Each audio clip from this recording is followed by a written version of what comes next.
Okay, അപ്പം റിയൽമിയുടെ സൈഡിൽ നിന്ന് അവരുടെ നെക്സ്റ്റ് ലൈനപ്പ് വരാൻ പോവാണ്. അതായത് 11 സീരീസ് എന്ന് പറയുന്ന മോഡൽസ്. അപ്പം മെയ് 10 ചൈനയിൽ ലോഞ്ച് ചെയ്യാൻ പോകുന്നുള്ളത് ഒഫീഷ്യലായിട്ട് കൺഫേം ആക്കിയിട്ടുണ്ട്. അതുപോലെ ഉടനെ തന്നെ നമ്മുടെ ഇന്ത്യയിലേക്കും ലോഞ്ച് ഉണ്ടാവും എന്നുള്ളതും പറഞ്ഞിട്ടുണ്ട്. ഇതിന് നമുക്ക് 3 മോഡൽസ് ആയിരിക്കും വരാൻ പോകുന്നത്. അതായത് 11, അതുപോലെ 11 Pro എന്ന് പറയുന്ന മോഡൽ, പിന്നെ 11 Pro Plus എന്ന് പറയുന്ന മോഡൽ. അങ്ങനെ 3 മോഡൽസ് ആയിരിക്കും നമുക്ക് ഉണ്ടാവുക. റിയൽമി പറയുന്ന അനുസരിച്ചാണെങ്കിൽ ഈ ഒരു സ്മാർട്ട് ഫോൺ മൊബൈൽ ഫോട്ടോഗ്രാഫിക്ക് വേണ്ടിയുള്ള ഒരു സ്മാർട്ട് ഫോൺ ആയിരിക്കും എന്നുള്ളതാണ് പറഞ്ഞിരിക്കുന്നത്. പക്ഷേ ഇതിൻ്റെ സ്പെസിഫിക്കേഷൻ നോക്കുന്ന സമയത്താണ് നമുക്ക് മനസ്സിലാവുന്നത് ഈ ഒരു രീതിയിലാണ് ഇതിൻ്റെ സ്പെസിഫിക്കേഷൻ കാര്യങ്ങളും ഈ ഒരു മോഡൽസിൽ വരുന്നതെങ്കിൽ വളരെ ദാരിദ്ര്യം പിടിച്ചൊരു ഫോണായിരിക്കും എന്ന് വേണമെങ്കിൽ പറയേണ്ടതായിട്ട് വരും. 200 മെഗാ പിക്സലിൻ്റെ ക്യാമറ സിസ്റ്റവും കാര്യങ്ങളൊക്കെ വരുന്നുണ്ട്. OS സപ്പോർട്ടാകുന്ന ക്യാമറ സിസ്റ്റം കാര്യങ്ങളൊക്കെ വരുന്നുണ്ട്.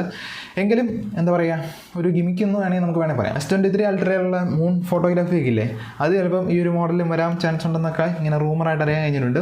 അപ്പം നമുക്ക് let's wait and see. Okay, എന്തായിരിക്കും ഇതിൻ്റെ ഔട്ട്പുട്ട് എന്ന് നമുക്ക് വെയിറ്റ് ചെയ്ത് നോക്കാം. അപ്പം ഈ ഒരു 3 മോഡലിലും സെയിം ആയിട്ടുള്ള ഡിസ്പ്ലേ സൈസ് ആയിരിക്കും വരാൻ പോകുന്നത്. യാതൊരു മാറ്റം ഉണ്ടാവില്ല എന്നുള്ളത് അത് ഒഫീഷ്യലായിട്ട് നമുക്ക് അറിയാൻ കഴിഞ്ഞിട്ടുണ്ട്. പിന്നെ നോക്കുകയാണെങ്കിൽ സ്പീക്കർ സിസ്റ്റം ഒക്കെ സെയിം ആയിരിക്കും. അത് പ്രത്യേകിച്ച് പറയേണ്ട ആവശ്യമില്ലല്ലോ. 5G സ്മാർട്ട് ഫോൺ ആയിരിക്കും. നമ്മുടെ റിയൽമി 11 നോക്കുകയാണെങ്കിൽ നമുക്ക് 108 മെഗാ പിക്സലിൻ്റെ ക്യാമറ സിസ്റ്റം കാര്യങ്ങളായിരിക്കും വരാൻ പോകുന്നത്. അതുപോലെ നമുക്ക് ഇതിനകത്ത് 5000 വെച്ചിട്ട് ബാറ്ററിയും 67 വാട്ടിൻ്റെ ഫാസ്റ്റ് ചാർജിങ് കാര്യങ്ങൾ സപ്പോർട്ട് ആകുന്ന ഒരു മോഡലായിരിക്കും. പിന്നെ നോക്കുകയാണെങ്കിൽ നമുക്കിതിനകത്ത് 16 മെഗാ പിക്സലിൻ്റെ സെൽഫി ക്യാമറയും കാര്യങ്ങളൊക്കെ ആയിരിക്കും വരുന്നത്. ബാക്കി അതിൻ്റെ സ്പെസിഫിക്കേഷൻ, അതായത് അതിൻ്റെ ചിപ്സെറ്റ് കാര്യങ്ങളൊക്കെ നോക്കുകയാണെങ്കിൽ എനിക്ക് തോന്നുന്നു ഈ ഒരു Pro Plusൽ വരുന്ന ചിപ്സെറ്റ് ആയിരിക്കില്ല ഈ ഒരു മോഡൽ വരാൻ പോകുന്നത്. എന്തെങ്കിലും ഒരു ഡിഫറൻസ് വരാൻ ചാൻസ് ഉണ്ടാവും, അല്ലെങ്കിൽ ഡിഫറൻ്റ് ആയിട്ടുള്ള ഒരു ചിപ്സെറ്റ് ആയിരിക്കും വരാൻ പോകുന്നത് എന്നുള്ളതാണ് എൻ്റെ ഒരു അഭിപ്രായം. ഇനി നമ്മൾ ഈ ഒരു Pro Plusൻ്റെ സ്പെസിഫിക്കേഷൻ കാര്യങ്ങൾ നോക്കുകയാണെങ്കിൽ ഈ ഒരു മോഡലിൻ്റെ ഡിസ്പ്ലേ, അതായത് എല്ലാത്തിൻ്റെയും ഡിസ്പ്ലേ സെയിം ആയിരിക്കും എന്ന് ഞാൻ പറഞ്ഞിട്ടുണ്ടായിരുന്നു. 6.7 ഇഞ്ചിൻ്റെ ഫുൾ HD+ AMOLED ഡിസ്പ്ലേ ആയിരിക്കും വരാൻ പോകുന്നത്. അതുപോലെ 10 ബിറ്റ് സപ്പോർട്ട് ആയിട്ടുള്ള ഒരു ഡിസ്പ്ലേ കാര്യങ്ങളായിരിക്കും. 120 Hz റിഫ്രഷ് റേറ്റും കാര്യങ്ങളും വരുന്നുണ്ട്. പിന്നെ 3 മോഡൽസ് നമുക്ക് ഇൻ ഡിസ്പ്ലേ ഫിംഗർ പ്രിന്റ് സെൻസറും കാര്യങ്ങളായിരിക്കും വന്നിരിക്കുന്നത്. പിന്നെ HDR10+ സപ്പോർട്ട് ആയിട്ടുള്ള ഒരു ഡിസ്പ്ലേ കാര്യങ്ങളായിരിക്കും വരുന്നത്. പിന്നെ ഡോൾബി വിഷനും കാര്യങ്ങളൊക്കെ വരുന്നുണ്ട്. പിന്നെ ഡോൾബി അറ്റ്മോസ് സപ്പോർട്ട് ആകുന്ന സ്റ്റീരിയോ സ്പീക്കർ സിസ്റ്റം ആയിരിക്കും വരാൻ പോകുന്നത്. ഈ ഒരു 3 മോഡൽസിലും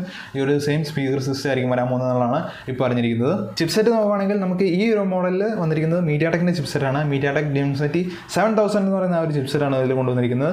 അതുപോലെ നമുക്ക് out of the box Android 13 പിന്നെ അവരുടെ ലേറ്റസ്റ്റ് ആയിട്ടുള്ള ആ ഒരു UI കാര്യങ്ങളും നമുക്ക് ഇതിൽ വരുന്നുണ്ട്. അതായത് റിയൽമി UI 4.0 എന്ന് പറയുന്ന ആ ഒരു UI കാര്യങ്ങളും ഈ ഒരു മോഡലിൽ വരുന്നുണ്ട്. ഈ ഒരു Pro Plusൽ നമുക്ക് ഏറ്റവും ഹയസ്റ്റ് ആയിട്ടുള്ള റാം വേരിയൻറ്റ്, സ്റ്റോറേജ് വേരിയൻറ്റ് നോക്കുകയാണെങ്കിൽ നമുക്ക് 12 GB റാം വേരിയൻ്റ് ആണ് ഏറ്റവും ഹൈ ലെവലായുള്ള റാം വേരിയൻറ്റ് വരുന്നത്. പിന്നെ നമുക്ക് 1 TB സ്റ്റോറേജ് വേരിയൻ്റ് ആയിരിക്കും ഏറ്റവും ടോപ്പ് ലെവലായുള്ള സ്റ്റോറേജ് വേരിയൻറ്റ് വരുന്നത്. നമുക്ക് ഇതിനെ എക്സ്പാൻഡ് ചെയ്യാൻ പറ്റുമൊന്നുമില്ല, കാരണം വെച്ചാൽ ടോപ്പ് ലെവലായിട്ടുള്ള സ്റ്റോറേജ് കാര്യങ്ങൾ നമുക്ക് കിട്ടുന്നുണ്ട്. ഞാൻ പറഞ്ഞാൽ ഈ ഒരു സ്മാർട്ട് ഫോൺ ഫോട്ടോഗ്രാഫിക്ക് വേണ്ടിയുള്ള ഒരു സ്മാർട്ട് ഫോൺ ആയിരിക്കും എന്ന് ഞാൻ പറഞ്ഞിട്ടുണ്ടായിരുന്നു.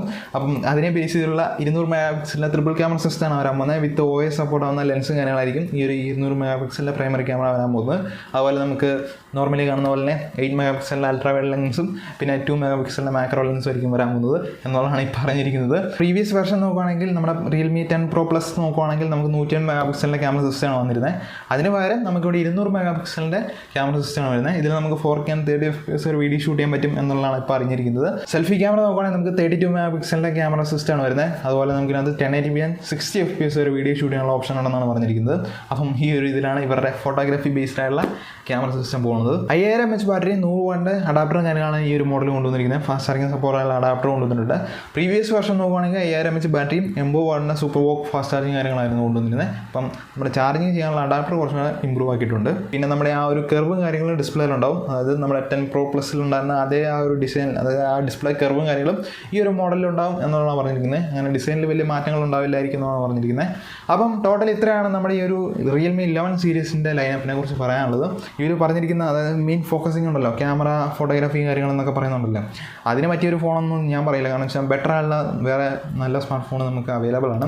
ഓക്കെ, അപ്പം ഈ ഒരു രീതിയിലാണ് വരുന്നതെങ്കിൽ മാത്രമാണ് ഞാൻ പറഞ്ഞിരിക്കണേ. ഇപ്പം നമുക്കിത് ഡീറ്റെയിൽസ് ലീക്കായിട്ട് അറിയാനിരിക്കുന്ന കാര്യങ്ങളാണ് പറഞ്ഞിരിക്കുന്നത്. പക്ഷേ ഇതിൽ ഏകദേശം കാര്യങ്ങളൊക്കെ ചിപ്സെറ്റും കാര്യങ്ങളൊക്കെ കൺഫേം ആക്കിയിട്ടുണ്ടെന്നാണ് പറഞ്ഞിരിക്കുന്നത്. അപ്പോൾ ഇതാണ് നമ്മുടെ വീഡിയോ എന്ന് പറയുന്നത്. അപ്പോൾ നിങ്ങൾക്ക് വീഡിയോ യൂസ്ഫുൾ ആണെങ്കിൽ തീർച്ചയായിട്ടും നമ്മുടെ ചാനൽ സബ്സ്ക്രൈബ് ചെയ്യുക. എന്തെങ്കിലും അഭിപ്രായങ്ങളോ കാര്യങ്ങളോ തീർച്ചയായിട്ടും കമൻറ്റായിട്ട് അറിയിക്കുക. മറ്റൊരു വീഡിയോ കാണാം. അതുവരെയും എല്ലാവർക്കും ഗുഡ് ബൈ.